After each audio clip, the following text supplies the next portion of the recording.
മഴ തോർന്നു പോണ്ടേ?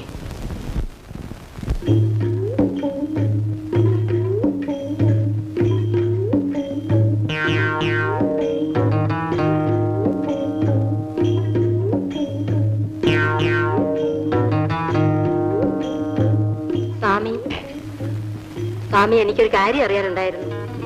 കാളി, മഹാകാളി, കാനെ കുൻകുനാന ദക്ഷിണ വെച്ചിട്ട് ചോദിച്ചാട്ടെ. എന്റെ ഇത്രേ ഉള്ളൂ. ദക്ഷിണ സ്വാമിക്കല്ല, കാളിക്ക്, കാളി അമ്മയ്ക്ക്. മകൾക്ക് എന്താണ് അറിയേണ്ടത്? ഞാൻ മച്ചിയാണെന്നും പറഞ്ഞ് എന്റെ കെട്ടിയവൻ എവിടെയോ പുറപ്പെട്ടു പോയി. പോയ ആള് തിരിച്ചു വരുമെന്നും എനിക്ക് പുത്രഭാഗ്യം ഉണ്ടാകുമെന്നും അറിയണം. പോയവൻ തിരിച്ചു വരത്തില്ല മകളെ. അയ്യോ, വരില്ലേ? എങ്കിലും പുത്രഭാഗ്യം ഉണ്ടാകും മകളെ. കെട്ടിയവനില്ലാതെ എങ്ങനെ സ്വാമി പുത്രഭാഗ്യം ഉണ്ടാകുന്നത്? മക്കൾ ഉണ്ടാകുന്നതിന് കെട്ടിയവൻ വരണമെന്നില്ല മകളെ. വല്ലപ്പോഴും കൂടി സ്വാമിയുടെ ആശ്രമത്തിൽ വന്ന് സ്വാമിയുടെ അനുഗ്രഹങ്ങൾ വാങ്ങിയാൽ മതി. ശരി സ്വാമി. കാനേ കുൻകുനാന.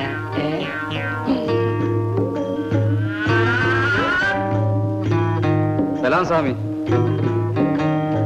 സ്വാമി വലിയ പുള്ളി എന്നാണ് എല്ലാരും പറയണത്. ഞാനോ? എനിക്കൊരു ചെറിയ കാര്യം സാധിച്ചു തന്നൂടെ സ്വാമി? കാളി, മഹാകാളി, സിദ്ധനായ നമ്മെ കൊണ്ട് നടക്കാത്തായിട്ടൊന്നുമില്ല മകനെ. എന്തു വേണം? ഉള്ള കാര്യം ഞാൻ തുറന്നു പറയാം. എനിക്ക് ഒരു പെണ്ണുമായിട്ട് ചിരി അടുപ്പമുണ്ട്. പക്ഷെ അവൾ അടുക്കണില്ല. സ്വാമി എങ്ങനെയെങ്കിലും അവളെ ഒന്ന് വളച്ചു തരണം സ്വാമി.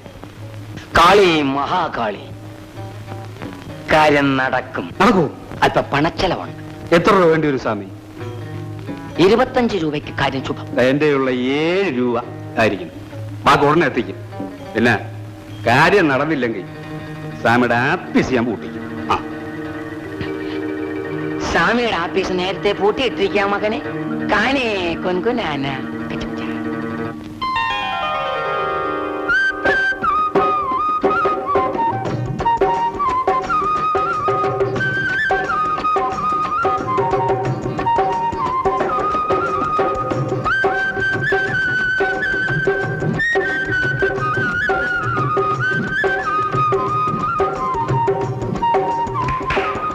ഈ വാഴക്കിടപ്പിലൊന്നും അടിച്ചു തരാമോ? ആശാന്തിയടി പുറത്തേക്ക് പോയി. ഇയാൾ ഇതൊന്നും അടിച്ചതാ.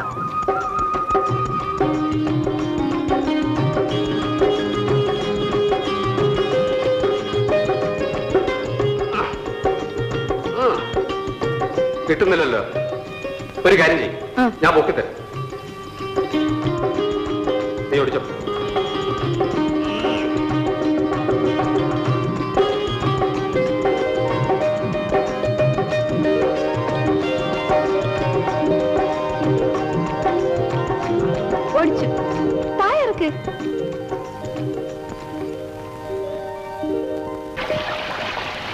കാണാൻ നല്ല ഭംഗിയല്ലേ ചേട്ടാ?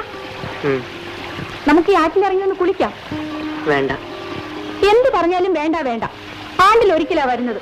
വന്നാ പിന്നെ മുഖവും വീർപ്പിച്ച് ഒറ്റയ്ക്ക് എവിടെങ്കിലും ഇരിക്കുന്നതാണ് ഇഷ്ടം. എന്നോട് ഒരു സ്നേഹവും ഇല്ല. നീയുള്ളത് കൊണ്ടാ വല്ലപ്പോഴെങ്കിലും ഇവിടെ വരുന്നത്.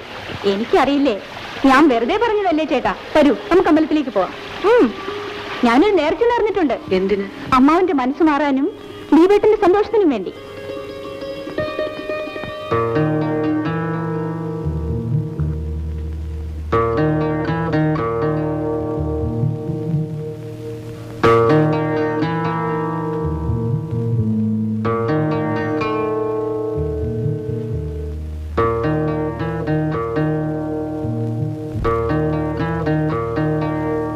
ദീപു,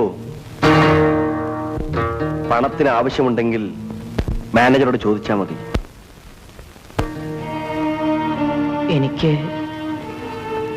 അച്ഛനോടൊരു കാര്യം പറയാനുണ്ട്. കേൾക്കണമെന്നില്ല. നിനക്ക് ആവശ്യമുള്ളതൊക്കെ തരാൻ ഇവിടെ ഏർപ്പാട് ചെയ്തിട്ടുണ്ട്. അപ്പോ ഒരു ബാങ്കുമായുള്ള ബന്ധമേ നമ്മൾ തമ്മിലുള്ളൂ? അതെങ്കിലും നിലനിർത്താൻ നീ ശ്രമിക്കൂ. ഞാൻ എന്തു തെറ്റ് ചെയ്തു?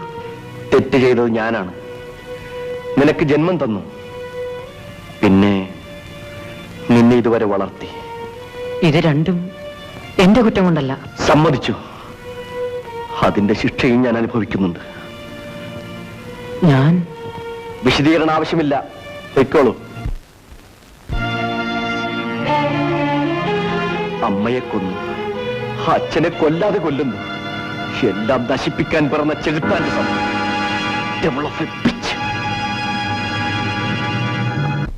ദീപക്കുഞ്ഞ് നമുക്ക് എല്ലാവർക്കും നഷ്ടപ്പെടും. ആ കണ്ണീര് കണ്ടുകൊണ്ട് ഇനി ഇവിടെ താമസിക്കാൻ എനിക്ക് വയ്യ. ചേട്ടന്റെ സ്വഭാവം ഭവാനിയമ്മയ്ക്ക് അറിഞ്ഞുകൂടെ? ദീപുവിന്റെ കാര്യം പറയാൻ തുടങ്ങുമ്പോഴേ മട്ടാകെ മാറും. ദീപക്കുഞ്ഞ് എന്തെങ്കിലും കടുങ്കൈ കാണിക്കുന്നതിന് മുൻപ് വേണ്ടത് ചെയ്യണം. എനിക്ക് അത്രേ പറയാനുള്ളൂ. ഞാൻ എന്ത് വേണമെന്ന ലക്ഷ്മിക്കുട്ടി പറയുന്നത്? എല്ലാ ജീവിത സൗകര്യങ്ങളും അവനിവിടില്ലേ? ആവശ്യത്തിന് പണം ഞാൻ കൊടുക്കുന്നില്ലേ? അവന് വേണ്ടുന്നത് അച്ഛന്റെ സ്നേഹമാണ്.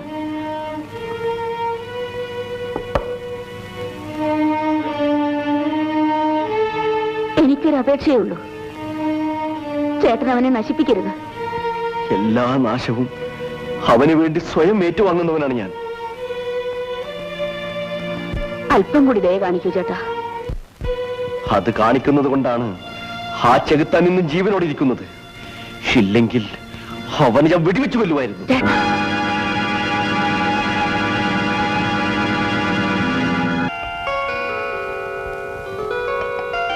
എന്നെ പ്രസവിച്ചത് കൊണ്ടാണ് എന്റെ അമ്മ മരിച്ചതെന്ന് അച്ഛൻ എപ്പോഴും പറയാറുണ്ട്. നേരാണോ അമ്മേ? ദീപു,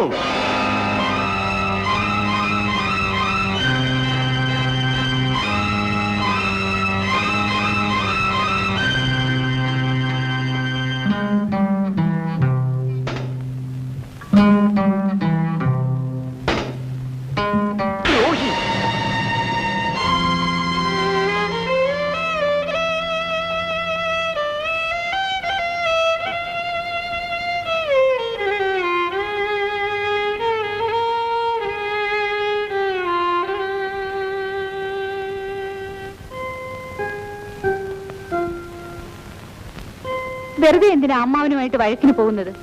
എനിക്കിഷ്ടമുണ്ടായിട്ട്. ഇവിടെ ഇങ്ങനെ ഒറ്റയ്ക്ക് കുത്തിയിരിക്കുന്നതുകൊണ്ടാ ആവശ്യമില്ലാത്തൊക്കെ തോന്നുന്നത്. വരൂ, നമുക്കൊരു മോർണിംഗ് ഷോയ്ക്ക് പോവാം. ഞാൻ വരുന്നില്ല. വാശി പിടിക്കാതെ വരൂ ചേട്ടാ. വിട് പെണ്ണെ. ഞാൻ വിടില്ല, വന്നേ പറ്റൂ. വിടാനാ പറഞ്ഞത്. വിടില്ല.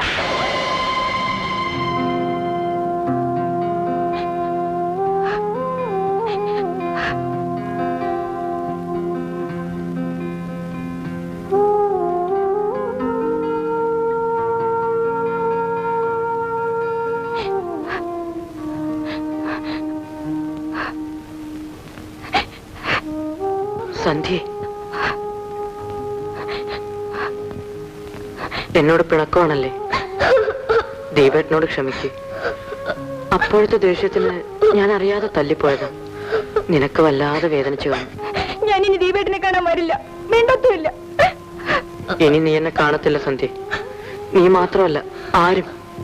ദീപേട്ടാ, അപ്പൊ നിനക്കെന്നോട് സ്നേഹമുണ്ട്.